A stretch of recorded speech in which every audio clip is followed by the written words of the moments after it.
Charter act 1833 का ये other points है, बाकी 6 पॉइंट हम लोगों ने कवर कर लिया था। तो इस पॉइंट में ये हम लोगों को जानना है कि चार्टर एक्ट 1833 को सेंट हेलेना एक्ट क्यों कहते हैं। और भाई अभी तक तो सारे एक्ट्स में इंडिया की बात हो रही थी, तो ये सेंट हेलेना है क्या आखिर, तो उसके बारे में आपको बताते हैं। सेंट हेलेना जो है एक आइलैंड है, काफ़ी दूर है इंडिया से, एक छोटा सा, बहुत छोटा सा आइलैंड है। 3 to 4,000 की पॉपुलेशन होगी इस आइलैंड पे, इससे ज़्यादा की नहीं होगी। तो इतना छोटा सा आइलैंड है, बट ये इतना इम्पोर्टेंट क्यों है, इंडिया के सिवाय इसकी बात क्यों हो रही है। मंटू बोलिए नहीं बेटा, ठीक। तो इसकी बात क्यों हो रही है, सेंट हेलेना के बारे में हम लोग को क्यों पढ़ना है, और चार्टर एक्ट 1833 को सेंट हेलेना एक्ट क्यों कहा जाता है, तो इसी के बारे में जान लेते हैं।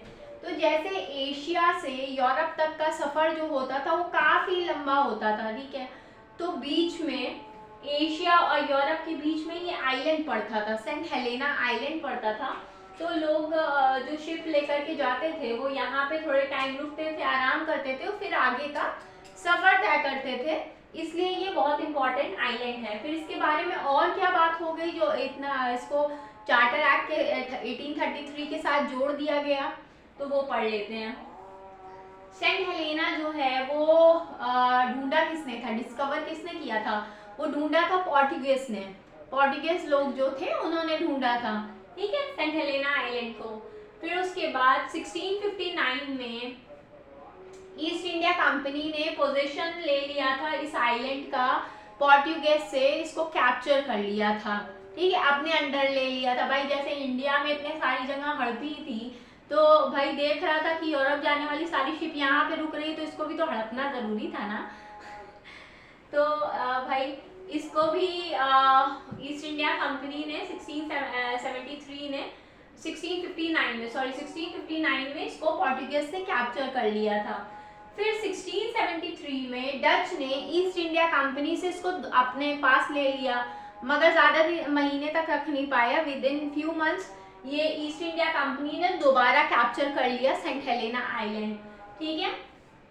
फिर 1673 में ईस्ट इंडिया कंपनी को चार्ल्स सेकंड जो थे ब्रिटिश क्राउन के, चार्ल्स सेकंड किंग जो थे, उन्होंने ऑर्डर दे दिया कि आप इसको अपने अंडर कर लो सेंट हेलेना आइलैंड को, अब इसके ऊपर भी आपका टोटल राइट है, ठीक है। तो फिर ये हो गया।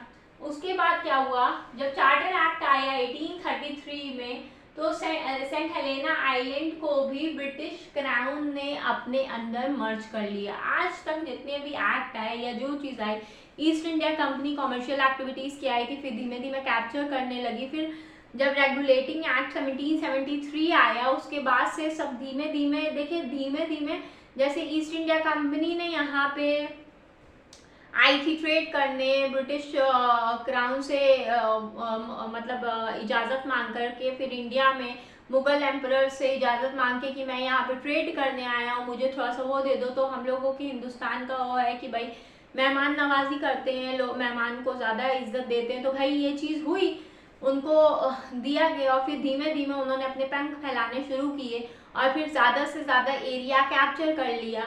तो भाई जब ये भी मतलब कि ये भीख मांगने पहुँचे रेगुलेटिंग ब्रिटिश क्राउन के पास, ब्रिटिश गवर्नमेंट के पास, कि मुझे 1 लाख पाउंड का वो दे दो, तो उन्होंने भी धीमे धीमे, जो आप पॉलिटिक्स करके दूसरे के साथ कर रहे थे, वही आपके ब्रिटिश क्राउन ने, ब्रिटिश गवर्नमेंट ने आपके साथ किया।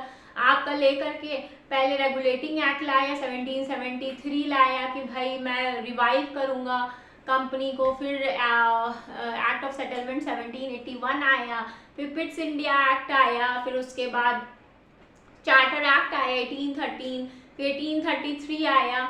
तो धीमे धीमे वो भी धीमे एक एक परत मतलब निकालते जा रहे हैं, एक एक लेयर, और ईस्ट इंडिया कंपनी से हर चीज़ वापस लेते जा रहे हैं। तो भाई यही रीज़न था चार्टर एक्ट 1833 में। सेंट हेलेना आइलैंड जो था वो ईस्ट इंडिया कंपनी के अंडर था, तो जब सब कुछ ले रही थी, तो सेंट हेलेना आइलैंड भी ब्रिटिश क्राउन ने अपने अंडर पोजीशन में ले लिया, ठीक है। तो इस टाइम एक और चीज़ हुई, 1833 में लॉ कमीशन इंट्रोड्यूस हुआ। लॉ कमीशन आपको पता ही है कि जब भाई governor general of India governor general of Bengal, governor general of India बने थे, तो उनके 3 एग्जीक्यूटिव काउंसिल से 4 एग्जीक्यूटिव काउंसिल हुई थी, जिसमें एक लॉ मेंबर थे। तो जो लॉ मेंबर थे उनका नाम क्या था? Lord Macaulay.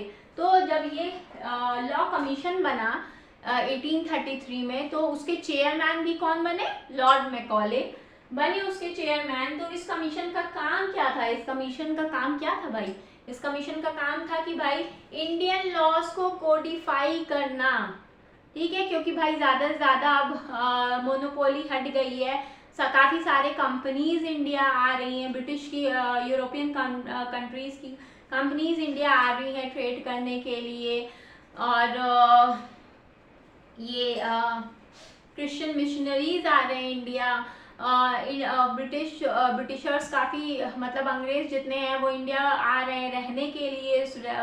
तो इंडिया के लॉज को कोडिफाई करने की रिक्वायरमेंट थी, इसलिए लॉ कमीशन बना था और लॉर्ड मैकॉले उसके चेयरमैन थे। तो आई होप आप लोगों को समझ में आया होगा, और बहुत अच्छे से मैंने कहानी के तौर पे थोड़ा सा मजाक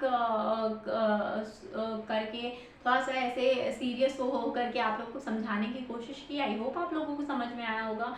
तो पसंद आई है मेरी वीडियो तो प्लीज़ इसे लाइक कीजिएगा, लोगों से ज़्यादा से ज़्यादा शेयर कीजिएगा, सब्सक्राइब कीजिएगा मेरे चैनल को। Thank you so much. मिलते हैं नेक्स्ट वीडियो में नेक्स्ट एक्ट के साथ। Thank you, bye.